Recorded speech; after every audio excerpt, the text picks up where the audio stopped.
All right. Well, thank you everyone for joining, and we may have a number of people join in over the next few minutes. And I understand that with the hurricane, this may be an unusual meeting today, and we may be missing a number of people. But hopefully, people are making it through okay. We send all of our our best wishes and our prayers to all of our friends who are dealing with these. With the winds and the weather.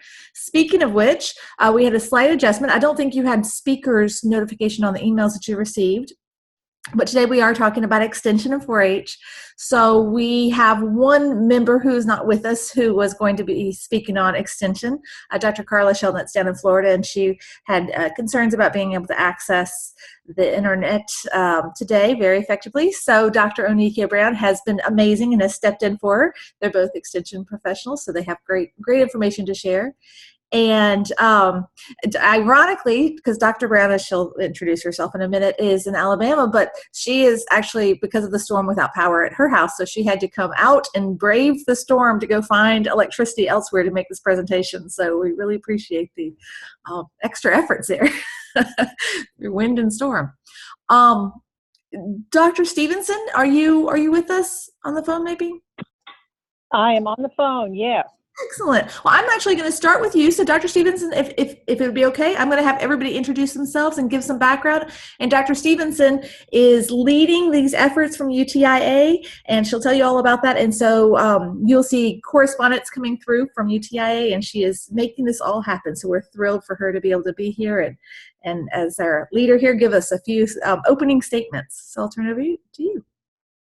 Thank you. We're so excited that Sarah came to us and asked us to work, because this truly is part of the Extension Outreach mission as we broaden the Get Fruved opportunities through your institutions. What we do here at UTIA is the Extension mission, as well as the agricultural the agricultural research and teaching missions as well. And so we partner closely with University of Tennessee, Knoxville, which is the main campus, to do this type of outreach project. So we're looking forward to working with you all. We hope that we can be as much help as possible as you move forward with your projects, and let us know as we move forward how we can help the process of invoicing and the financial aspects move smoothly. Great, thank you. Thank you. Thank you, I appreciate it. And to hear more about extension, I will actually turn this over to Dr. Onikia Brown, and she'll introduce herself, and then she has a presentation so that we can all learn more about extension. And you're muted. Hold on, I got you unmuted. There we go, now you're unmuted. Go ahead. Thanks. I'm Onikia Brown. I am assistant professor at Auburn University and extension specialist. I am also a registered dietitian, and I work very closely with extension. I'm a tenure track, so it'll be different at each university in each state. But what I'll do today is give you a background of what extension is, and I'll talk more about Alabama extension, because cooperative extension does differ in each state. The organizational model differs in each state. And I'll explain later how Alabama is different.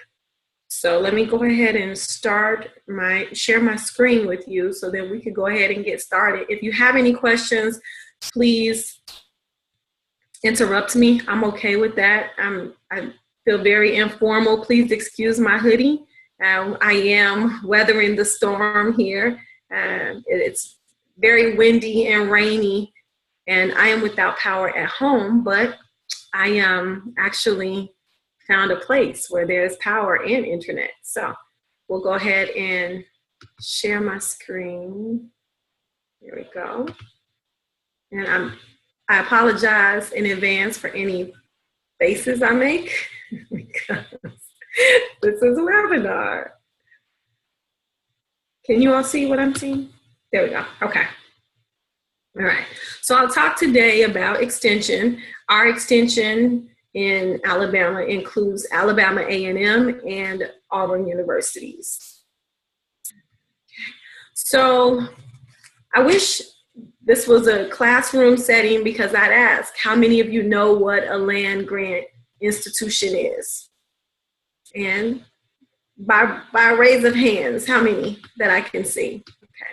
So a lot of students know and some don't know, but a land grant institution is an institution that receives money, federally controlled land, to different states to sell, to raise funds, to establish a land grant. College came from the Morrill Act, the Morrill Act. And this helped give universities money, land, in 1862 as well as 1890. In 1890, that's when they decided, hey, we missed some people. We missed the historically Black institutions. I'm sorry. And so they added historically Black institutions. The great thing about Extension is that there is a land grant institution in every state. There's also a historically Black college or university in almost every state. In addition to the historically Black colleges and universities with the land grant university system, I feel like I should, okay, there we go. The federal government also funded money to the Native American tribal universities, as well as universities, tribal universities in the District of Columbia. So this started way back in 1862. So also, sorry, someone just came in. This started way back in 1862 to also include historically Black colleges and universities of 1890 and the Native Americans in DC in 1994. So what does this mean? So the Smith-Lever Act enabled states to establish statewide cooperative extension programs through their land grant colleges to coordinate the education being delivered to the people by the demonstration agents. And these demonstration agents, they vary. They're called different things in various states. Some of them are called, let's see, in our state, they're called regional assistants. Some other places call them regional agents. Some people call them educational agents. Some people call them nutrition education.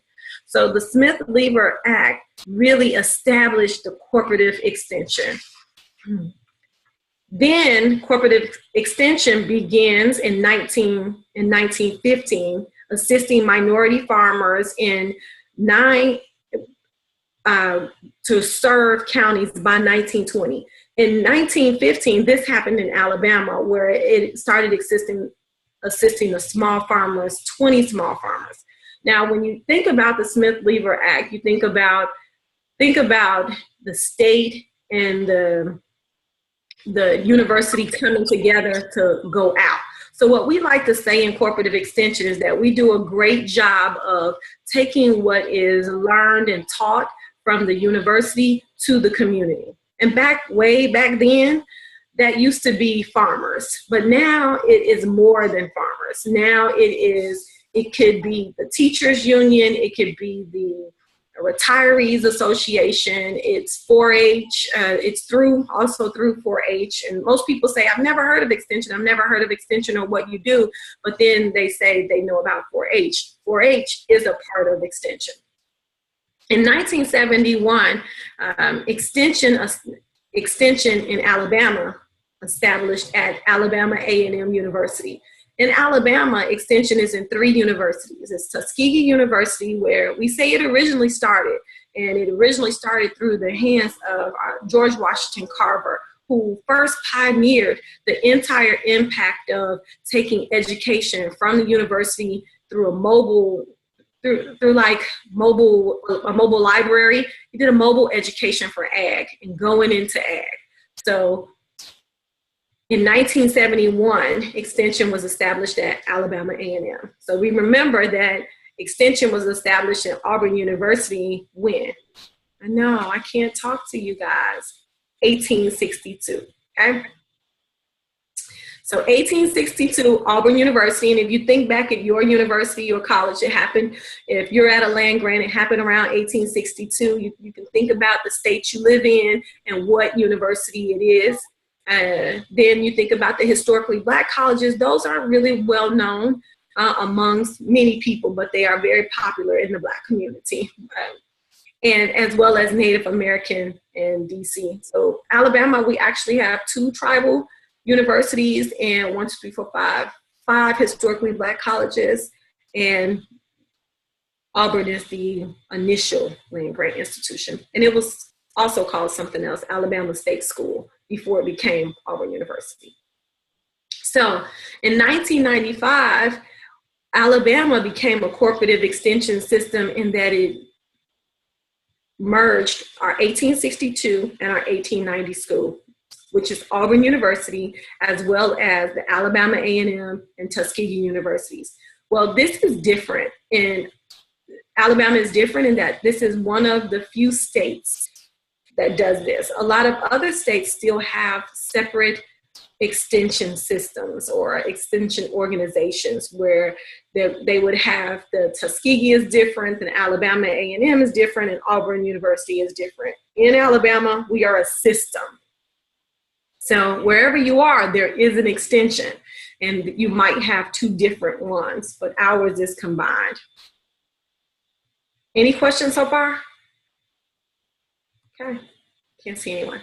So what is cooperative extension? You're probably still saying, okay, so what? It's still, you're just telling me about a bunch of schools, a bunch of land, a bunch of acts, and a bunch of this, but it's a partnership among federal, state, and local agencies. Federal, that's USDA and the NEPA, United States Department of Agriculture, is the core, it's the top of us.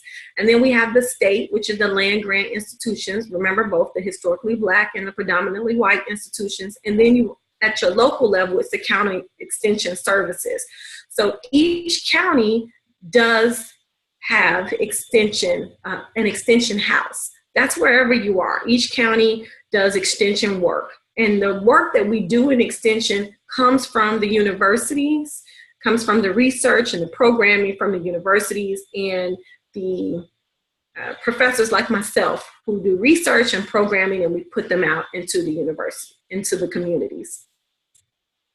Any questions?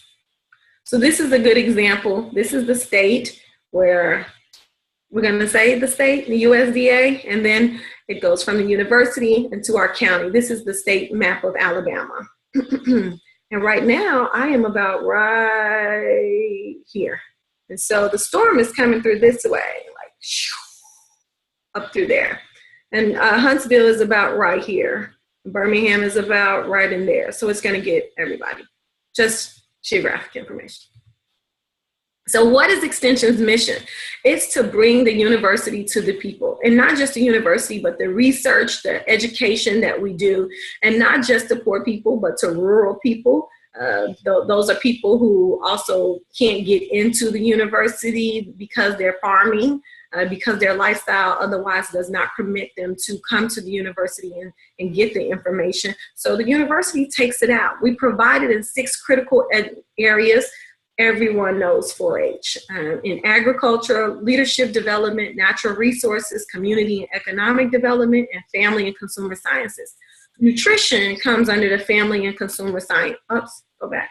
Nutrition goes under the family and consumer sciences, and also under FCS, family and consumer sciences, you'll find financial development. You'll also find human nutrition, human child development. Some states are getting rid of human child development as a core area.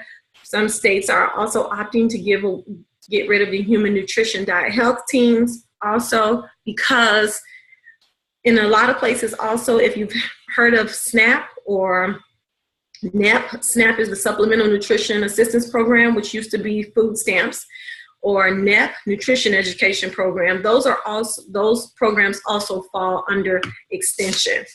Okay. They do receive federal funding differently, but they're usually housed in extension because they, again, do what we do. They take education from the university to the people.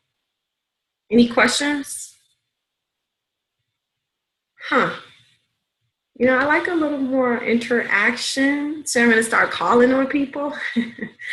Okay. All All right. So our core values for Extension is that the research is that the information, the programs that we do, the information that we give, they're research-based information. It's relevant programming and it builds relationships. So we go out into nursing homes, we go out into daycares, we go out into boys and girls clubs, we come to barbershops, we go wherever there's a group of people convening and faith-based organizations as well, we will be there. Back in the day, Extension was a person or an organization that would drive out to people's homes, So we would see people one-on-one. You would get it was not odd for an Extension agent to show up at your home and give you some education. Now, because of, gas prices, because of the increase in the more that we can count on technology a little bit more as far as webinars and the telephones and the texting and the podcasting and the Facebooking. We're doing more social media as well as group education instead of one-on-one. It cuts costs down and it actually makes it more effective for the learner. And it really has cut a lot of the costs.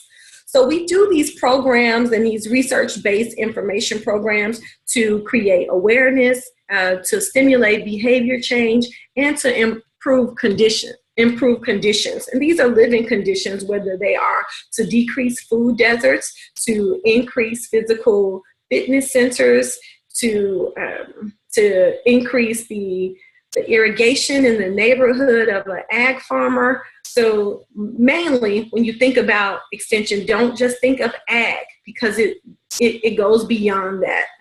Remember 4-H, remember leadership development, natural resources, community and economic development, and family and consumer sciences. Even though I'm an Aggie and I believe that everything starts with ag, things do filter out. So at Alabama, we are doing a lot of outreach and research. We have a Body Quest Food of the Warrior, which is an iPad. It's an iPad game or app. I'm sorry, I'm sounding real old. It's an app for the iPad. And it helps students young third graders to become more aware and to choose more fruits and vegetables, sort of like Fruved. It's a Fruved for third grade, but it's on an iPad. And they've been very successful. They've won the Gene Priester Award, and they were at the National Extension Association, Family and Consumer Sciences. They won that also. We also conduct a 12th annual Diabetes and Obesity Conference here at Auburn. We have the expanded food and nutrition education program, and we've done workshops like Eat Healthy, Be Active community workshops. Now, those workshops were developed by the USDA. The thing with Extension is that we don't try to recreate the wheel. We try to make the wheel better. So we also use community-based participatory research in making the wheel better because we have to take these programs and to develop them for each of the communities that we're going into. So just because something worked in Huntsville, Alabama, it doesn't mean that it'll work in small, Hoover, Alabama. I know that doesn't mean anything to you, but Huntsville is large and Hoover is small. It's not a college town, but it's just a little tiny town. And so what we do in Extension is make sure that we are reaching our communities. We are reaching our communities at the best way that we know how, the best way we can.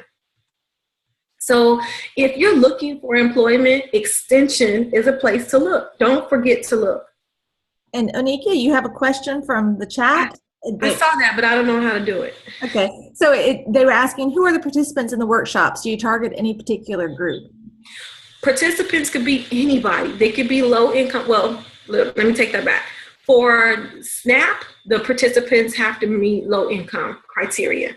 But for anything else, they can be anyone. It could be all male, all female. It could be diverse. It could be young. It could be senior citizens. It can be African Americans, Asians, Hispanics. whoever. It depends on the program. For instance, we in Alabama right now, we have a program that we do, the Eat Right, Be Healthy program. That program really is for adults, but it is a 6-week series program, and it helps adults who are kind of struggling with weight maintenance or weight loss, and it helps them to find better eating habits and to tune into those eating habits. There's another program that we do in the Body Quest. It's for 3rd graders, but we have Color Me Healthy. That was a program actually developed in North Carolina by Carolyn Dunn, and that's done with preschools. So it's a wide range. Extension puts their hand on everybody in a good way. We put our hand in a good way on everybody. Okay, so if you're looking for employment, don't forget Extension. And there are different ways where you can look for Extension positions. These positions include the Journal of Extension. We do have our own journal. It is peer reviewed, and we do have up-to-date and current research and education and programming ideas and literature and data that are presented in the Journal of Extension. So a director, it starts and mostly the director position is the person that's over the entire extension. I know that's common sense. Yes, that's the director. Sometimes there's an associate or assistant director, but that associate or assistant director may be in each of those core areas, like family and consumer sciences may have an assistant director, and agriculture may have an assistant director. It depends on the state. And a specialist is where I am, and that also depends on the state. But in Alabama, I'm a statewide specialist in that I provide programming, feedback, and support for agents, the regional agents who deliver the programming throughout the state. Okay. The county extension coordinator, that's the person who is actually in the county seat. So they're in the county home. They're really what we call for extension the president of that county, because they are the person who talks to they're the mayors, the faith-based. They're like the liaison between the state people and the community people, even though they're in one county. Okay. The regional extension coordinator or agent is the person who really does the programming in each specific area. So there's an ag person. In ag, you'll have a regional extension agent for forestry, for horticulture, what else? Fisheries. There's a regional extension agent for nutrition, for family development, for work-life development. So we have these agents.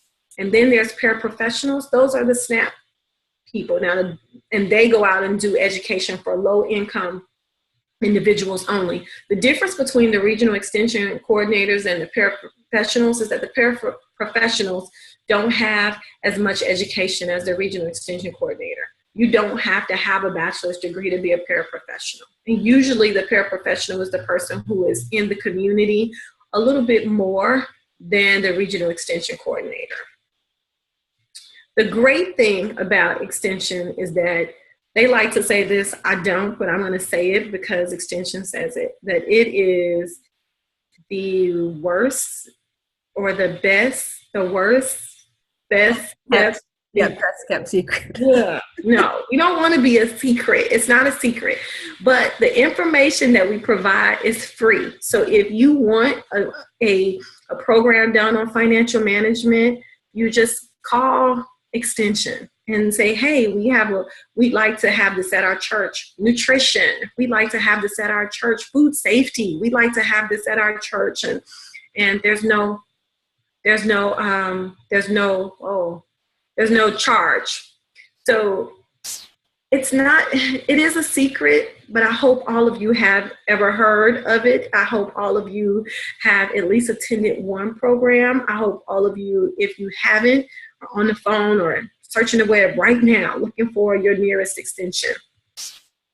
Any questions about what I do or what else extension has to offer? If you've ever gone to the state fair, that is extension. through and through, except the fried donuts and Snickers. Okay.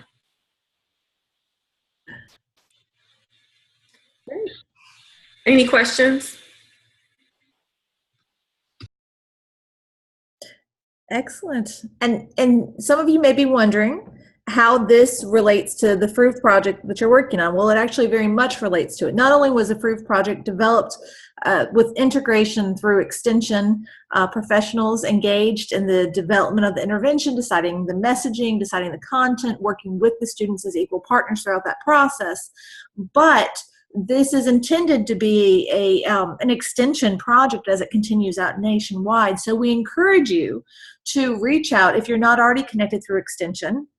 You're strongly encouraged to reach out to your county or regional extension agents and see if they can come in and help you coordinate some of the content, some of the ideas that you're coming up with, some of the things that you're planning for your campus. You may not realize that you can reach out to those extension agents and they can work with you to help develop those programs, that content, the activities, the experience. Invite them to come into some of those, the leadership meetings that we'll be talking about in a few minutes that hopefully you're having, either have already got one scheduled or you're scheduling it soon. You may have already had one. But as you bring people to the table, please bring extension professionals to the table to be partner throughout this process. And you're going to hear more about that. Yeah, you're going to hear about In addition to bringing extension to the table, extension has a lot of contacts. So extension can put you in contact with other people, other organizations that may need to be at the table that you might not have talked to or you're trying to get a hold to, and that extension person will have already nurtured a relationship. So remember that this is really about building relationships and nurturing relationships, and your extension person will probably have those relationships already intact. So please reach out, say hi, send emails, make calls, find your extension agents, and hopefully meet them soon. Which, as we talk about again, another part of extension, but a very important part as we developed Fruved, it was in partnership as a 4-H program. And Justin Crow is here. I'll let him introduce himself and talk all about 4-H and how 4-H can play a role in what you do. Perfect. Thank you, Sarah. Can you all see my screen? Can you give me a thumbs up to indicate? Okay, perfect. Good deal. Well, I'm excited to be with y'all today. My name is Justin Crow, and I work here in Tennessee. I'm on the Institute of Ag campus, which is separated by Sarah and Carrie and others by a bridge. We're about a quarter of a mile apart, but on a separate campus. And I work in the state 4-H office. And so my role is to work with a team of folks here in Knoxville, giving statewide leadership and direction for 4-H programs. And so Sarah had asked me to spend a few minutes talking with you all about how to connect with 4-H, which is, as mentioned earlier, is a part of Extension. It's the youth outreach piece of Extension. And to give you a little history on that,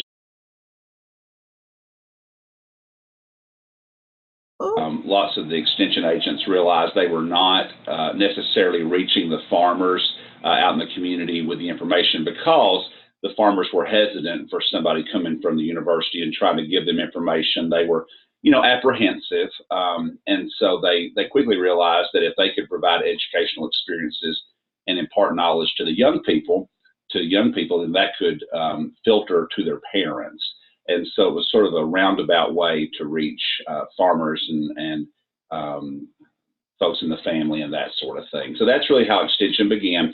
We've been around nationally for 115 years. We began in 1902. And then in Tennessee, started in 1910. As was mentioned earlier around the Extension mission, but our mission in 4-H is to provide opportunities, educational experiences, et cetera, that help young people, as you can see on the screen, gain knowledge, form positive attitudes, but more than anything, develop life skills. The whole idea of what we do is to prepare young people for their future, for their careers, for life, et cetera. And Sarah, on my view, I can't see the chat, so please interrupt me if somebody has a question or whatever. To give you some idea on delivery methods, the way we operate in the South is a little bit differently. Most of the states in the South operate through in-school programs. A great deal of them do. And so in Tennessee, of the 186,000 young people that we serve in 4-H, I would say roughly about 80 to 85% happens during the school days. So we have a partnership with the State Department of Education and then county school systems where our 4-H agents, and we call them agents here, extension agents, where they go in and deliver 4-H club meetings every single month in a classroom setting. And so they partner with, and I was a 4-H agent in Nashville before I was reassigned and had the opportunity to have statewide responsibility. But when I would go visit Creve Hall Elementary School, for example, I would go once a month and I would visit all the teachers in the 4th grade and do my 4-H program as part of the classroom experience. We're real fortunate to still have that in Tennessee. It looks different again based on each state. We have one of the largest in-school programs, but many states still are able to do enrichment and that sort of thing. We have project groups in 4-H. One of our projects, as I'll mention in a minute, is nutrition, health, and fitness. And again, it looks a little bit different on in each state, but in this state, young people who are interested in learning about a particular project, so I'll use nutrition as an example, might have a monthly project group meeting where they meet with like-minded individuals that are school-age children that have that interest in nutrition, and they do projects around that. They do educational experiences, etc. We do a great deal of camping. In Tennessee, we have 4 4-H centers across our state from east to west. And we camp roughly about 6,000 or so young people in a week-long residential camp every summer. We have a ton of educational events. Almost every weekend there is some type of a contest or state or regional or county level experience, a workshop, a day camp, etc. I mentioned in-school clubs. Many of our counterparts in other states, particularly in the north and in the west, they reach 4-H through after-school clubs and community clubs. That would mean that, a geographic area of a given county, they might meet in a church kitchen or in or cafeteria or in someone's home or in the basement of a school, whatever the case might be, some type of community type program, or then after school, just what it implies. They would meet after the school day. And so again, in the South, we're real fortunate that we still have a very strong connection with schools. Not every state is so fortunate to have that, but a variety of delivery methods. To give you a little bit of idea about volunteerism and the structure that we have, it looks differently in each state, but the majority of states, I'll speak again for the South, we rely more heavily on our extension agents to deliver a great deal of the programming that happens in the county, going in and meeting 4-H clubs. In other states, the 4-H agent is the middle manager, and their job is to primarily train volunteers, give them the resources they need so they can go in and deliver these programs to the young people. Just to give you some idea about our depth, we serve, and this is nationally, about 6 million young people around the country, ages 9 to 19. 4-H primarily starts in the 4th grade. You will occasionally find something called a clover bud, and that's K through 3rd. At least in Tennessee, they're not very common, those types of clubs. They do happen in other states. They have big programs in other states. But in our state, to be a bona fide 4-H member, you start in the 4th grade and work your way up through high school. And then we'll talk about the college level in just a second. And then we're global as well. We are in over 70 countries around the world. It may be called something a little bit different than 4-H. It may have a little bit of a different logo, but we're still there and serving about 1 million young people. I just had a young lady speak for one of my ag ed courses a couple of weeks ago with Agricorps, and she worked with 4-H in Ghana for a year. And so we're both domestic and international. And we have a quick question. Sorry. Yes, ma'am. Just curious, how many 4-H agents are there in Tennessee? In Tennessee, we have at least one in every county, and so the way it works, she had mentioned earlier that Alabama's they have a regional structure where they cover more than one county. In this state, agents are assigned to a given county, even in the urban areas. So we have 95 counties here, and we have I'd say probably, if I don't have the number in front of me, Dr. Stevenson may know if she's still on. I would say roughly 140 FTE, give or take. The way it works is that if you're in a rural county, a very rural county, with a small population, you'll probably only have 2 extension agents. And the person who gives leadership to agriculture programs will primarily, or more than likely, be 50% ag, 50% 4-H, and then the family and consumer science agent will be 50% 4-H, 50% FCS. And so in the urban counties, in Davidson County and Nashville, we had 2 full-time 4-H agents when I was there. So it just varies, but I'd say roughly 140 FTE.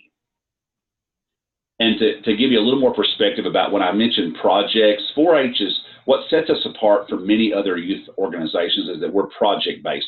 This is Tennessee's model. Again, every state's a little different, but years ago, up until about 20 years ago, we had a national curriculum structure where every state essentially had the same project areas they worked on.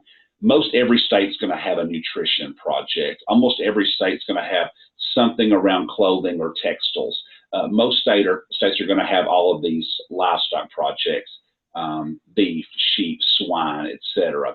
And so it's essentially where the young person signs up for a project early on in their 4-H career. And what we hope happens is that all their activities culminate at the end with winning the state in that project, winning their what we call record books, and getting a chance to go to National 4-H Congress or whatever the experience might be. Now, when I was growing up and I was in 4-H, you were involved in multiple projects. You might be in the beef project and in the nutrition project and in public speaking. And it's still like that to some degree, but a lot of our young people focus on one project to essentially try to master that particular project. Now, with that being said, we have an emphasis here around healthy living in general, not just the human nutrition piece of it, but also physical activity, social and emotional health, substance abuse prevention, et cetera. So young people who are in these other projects can still be involved in these healthy living kinds of programs through nutrition, health, and fitness. So I wanted to spend a few minutes in response to what Sarah and I had talked about earlier is how to connect on the college campus. I know you all work on university campuses, and while you will certainly have connection with local and county level 4-H agents, perhaps the first step would be to connect on the state level. And one of the things that I enjoy doing very much on this campus is advising collegiate 4-H. It is a campus club that functions here on the Institute of Agriculture campus. I'm just going to show you a few pictures and talk through some ideas of how I would go about if I were in your role connecting with 4-H. Each land-grant university is going to have what we refer to as the state 4-H leader. Sometimes the title is different. It might be assistant director, it might be associate director, but if you call the state 4-H office, if you call that department and ask to talk to the state 4-H leader, they're going to know who you're talking about. And that person gives oversight to 4-H programs across Tennessee. And once you make a connection with that person, there are 2 other people, and these people may serve in the same role, may not. I would suggest asking to talk with the person who works either with healthy living and or teen programs. In this case, I fit 2 of these bullets because I work with healthy living and teens, and I'm also a collegiate 4-H advisor. It depends on the state, it depends on the structure. And so by connecting with those people, they're the ones that have that shared interest around teen leadership and development and also healthy living. And then not every land grant is going to have an active collegiate 4-H program. Hopefully they will. Hopefully they'll have something. But certainly that's the starting point, is to try to connect with that collegiate 4-H advisor to kind of make those connections on the college campus. To give you some idea of what our 4-Hers are interested in, this is not just campus-wide and on the collegiate level, but really across the state. We spend a great deal focused on service, and I thought I might just take a moment to highlight some of the things they do, just to give you some idea. This is at the University of Tennessee, Knoxville, but I think it can be easily replicated. In the past year, our 4-Hers have been engaged in service. They've collected items on the left, for limited resource individuals. This actually went to a shelter here in Knoxville. On the right, they're making Christmas trees for East Tennessee Children's Hospital. So first and foremost, on the collegiate level, they're engaged in service. We have a fall festival every year and bring in kids from all across campus. So as I'm talking about this, I want you to please think about opportunities, the things you might be interested in plugging in. If they have something like this on campus, how could you be connected? How could your students be connected? We do a tremendous amount of outreach and service. Last year, they collected and packed 541 shoe boxes for Operation Christmas Child. Again, every college campus is going to look a little bit differently, but to give you some idea of the things that are important to those clubs. So service is certainly one. Engagement is another. When we work with Collegiate 4-H, we work with them and try to get them as engaged as possible in the community. If there's some kind of campus-wide event, we hope that they're involved with it.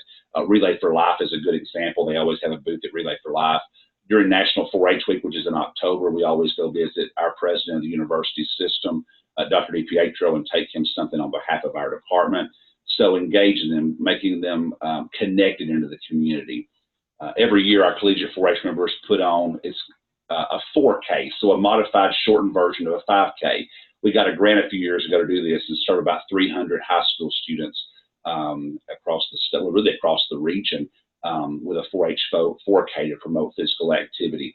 So again, giving them ownership. The other thing that we're able to do here is to turn over responsibility for these projects to them, where they're planning with my advisement, but they're planning, they're facilitating, they're putting these events on themselves.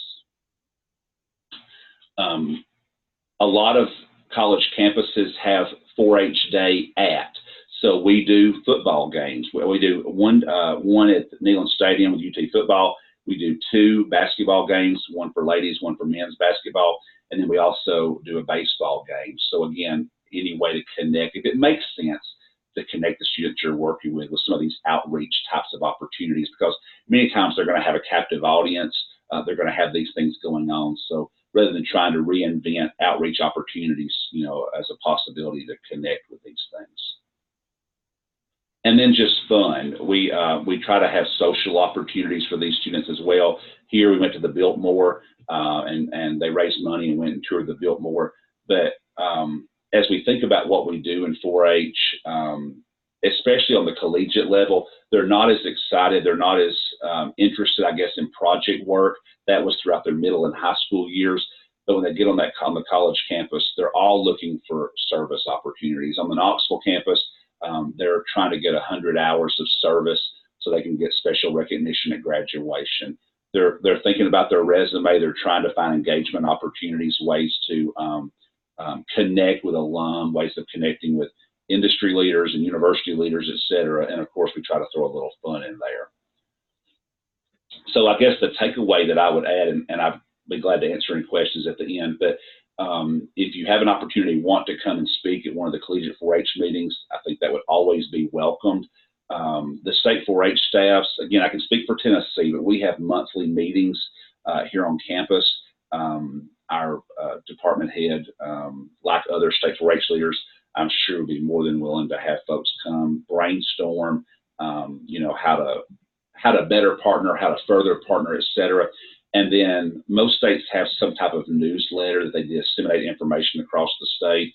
I would encourage you to sign up for that, follow them on social media, just to see what all that state has going on. They all look a little bit differently. We're a ground up organization. We identify local and community needs, and that's how we address those needs. But we do have that overarching leadership that takes place at the state level and, to have programmatic direction, I guess, for the program. So that was sort of quick and hopefully not too complex, Sarah, but I'm hoping that is helpful for folks to think about as they're planning to work on college campuses and how they can better or further partner with 4-H. Are there any questions? And that's excellent. Thank you, Justin. That's absolutely perfect. And again, although you probably already can see how this would connect to the Fruved project that you're working on, but just to say, so Fruved was developed not only with Extension as a broader umbrella, but with 4-H connection. It was always intended to be a 4-H collegiate project. So this would be a great time for you to see if you have a collegiate 4-H program on your campus, because you may not know that you have one.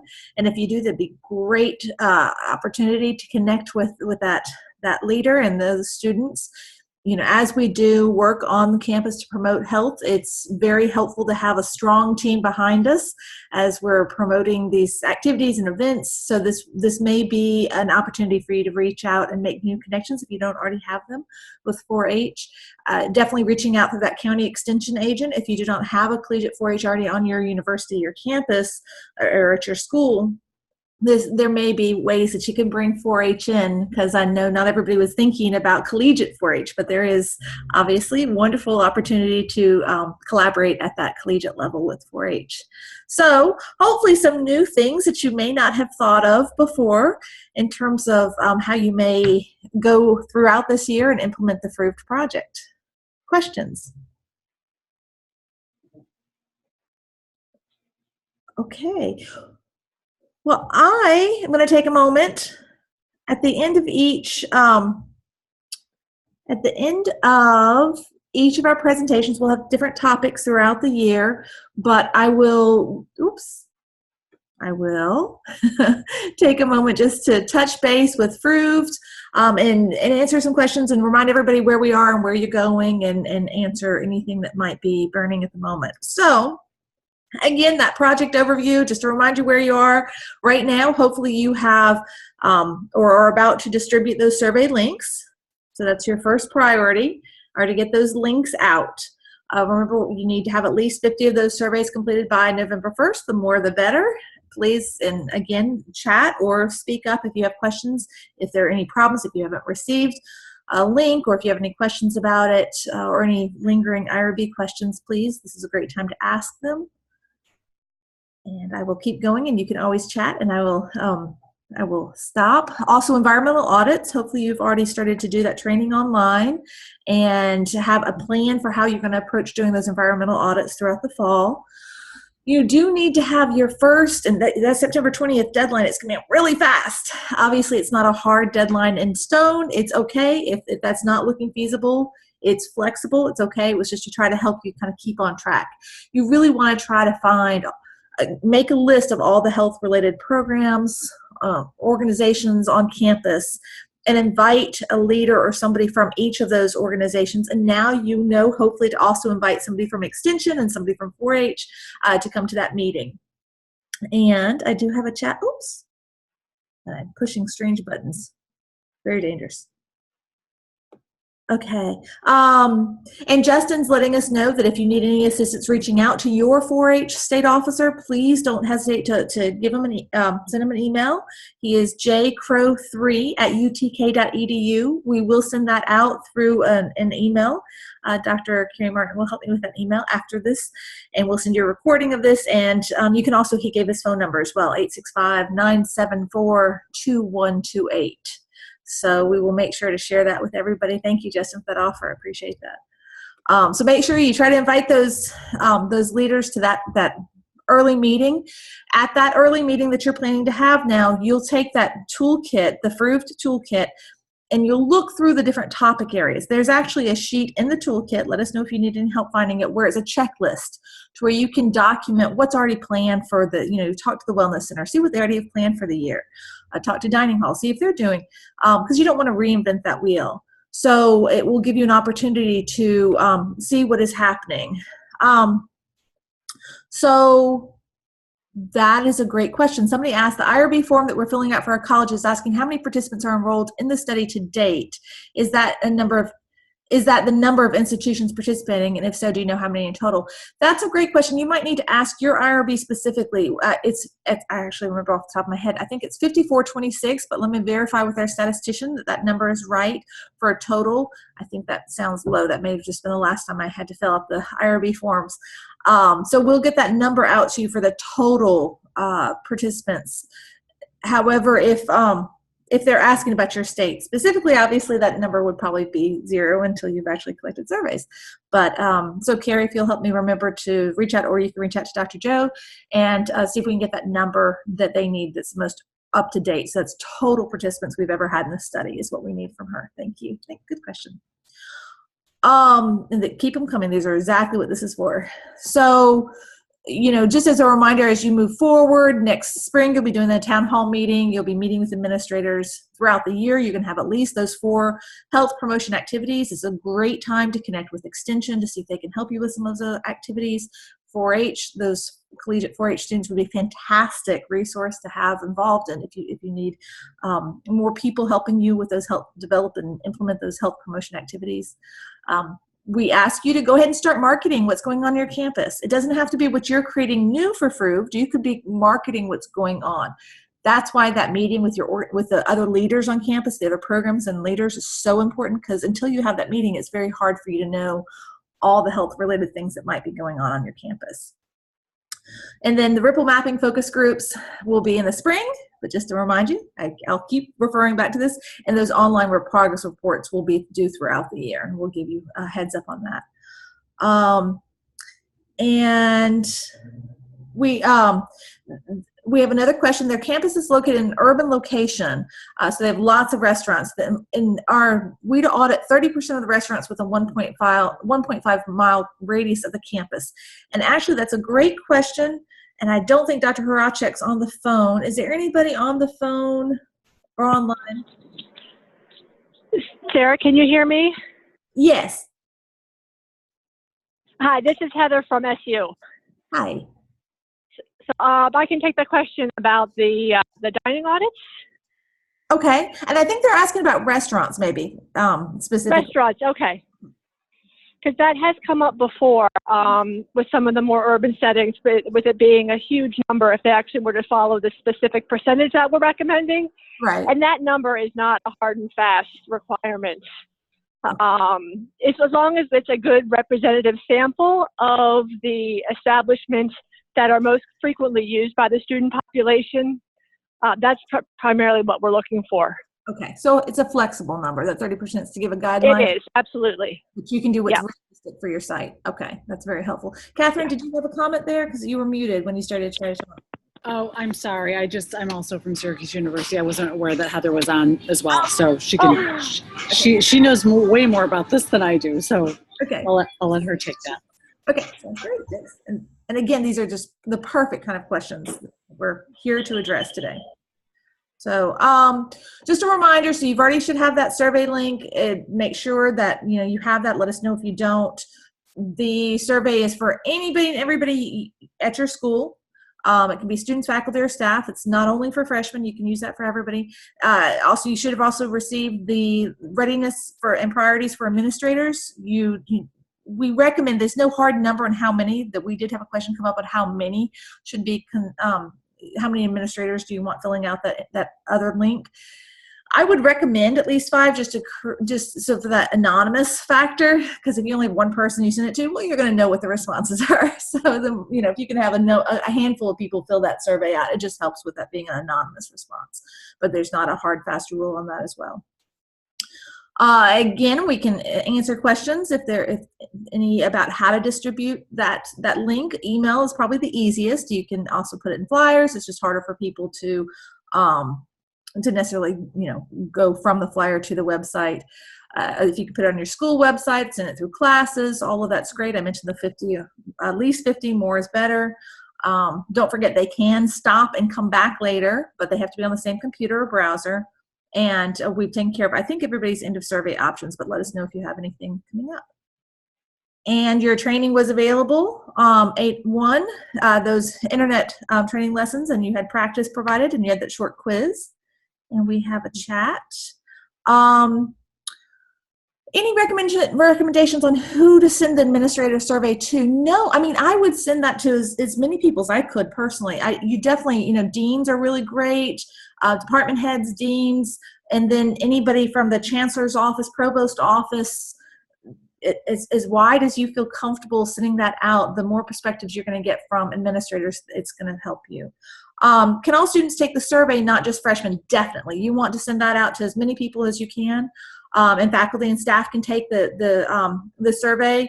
So no, they do not need to use a test. So if you have faculty or staff or other students, they will take the survey just normally. They don't use the test link or say test when they're putting it in there. Yes, but definitely it's built for everybody. And the more people you have it, will be able to give you more feedback on your campus on the different perspectives and behaviors. So it'll be interesting for you to be able to see that variety there. Definitely a good choice.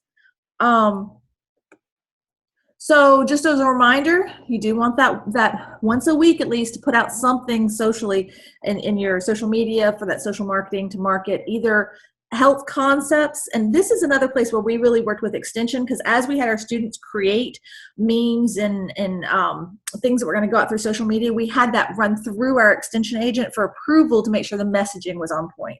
So if you're not an RD, that might be a great opportunity for you to connect with a registered dietitian or somebody else who's working in the field, and they can help approve those messages to make sure the information is correct. It does not matter which platform you use, whether it's Facebook, Twitter, both. I recommend using all three because I think there's a way to link your Facebook, your Twitter, and your, I'm having a moment. What's the third main one that people use? It's not Snapchat. Well, actually, I think you can connect to Snapchat, but that one we found is harder. Instagram. I was having a moment. So there's a way for you to link to where if you put it out on Facebook, it automatically goes to Twitter and Instagram. And that's probably the easiest way for you to do that. If you ever have any questions, that's something that would be excellent to reach out to your liaison, because I'm pretty sure your liaison could walk you through how to do that if you have any questions on how to connect your social media. And I think there's some information in the toolkit. So again, you could use those visuals that have already been created on the website. You can definitely market what's going on your campus or other just health messages and try to start building up that presence, because the more you do it, the more people will follow you. So I think as we are about done, don't forget we'll talk more in a week, I think, is when we talk about art. So please be on that. We'll spread that one around, and I'll talk to you more about how you can incorporate into your intervention activities fun things like games, competition, videos, photos, art. Be creative, and you'll hear all about that next time, which will be exciting. And we have a question. I keep doing that. Punching the wrong thing. All right. So it's for the surveys. So anyone can take it. Yes. They're asking if it's better to aim the marketing to surveys at freshmen or new students. It's up to you. I mean, for us, for data analysis, for our larger project, we will be focused our data analysis on freshmen, but that you don't have to worry about. It depends on what your needs at your campus are. If you want to hear from more freshmen, then definitely. But besides that, we don't ask you to target any one group with your survey.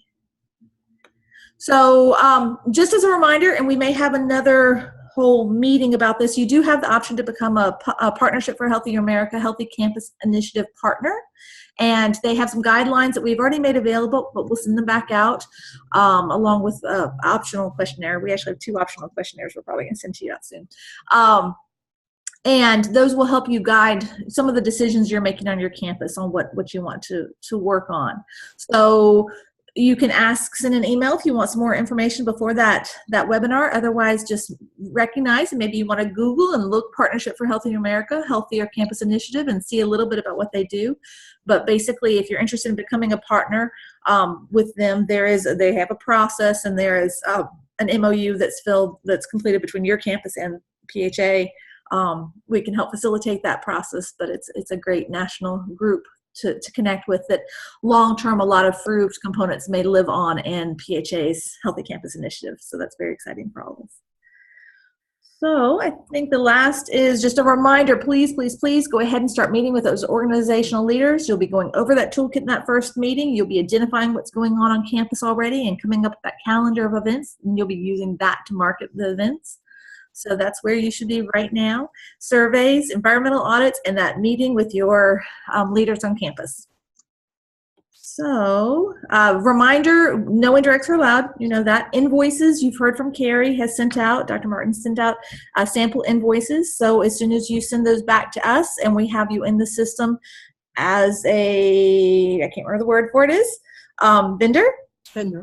Yeah, once you're established as a vendor, or you may already be, then we can have those invoices paid. Sorry for the adjustment, but luckily we have it worked out, which is wonderful. So just a reminder, reach out to Carrie. You can reach out to me, scolby1 at UTK. Your liaisons, you can reach out to those as well, and then you'll be able to see these recordings as we go. So any last questions? Because I think I am over time. Check your website. Not very many people go there. It's amazing. All right. Please do go.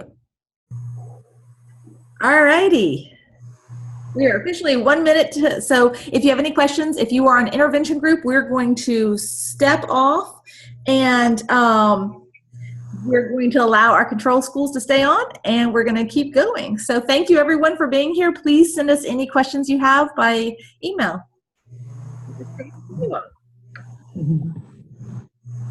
And thank you again, Oniki and Justin. And I am going to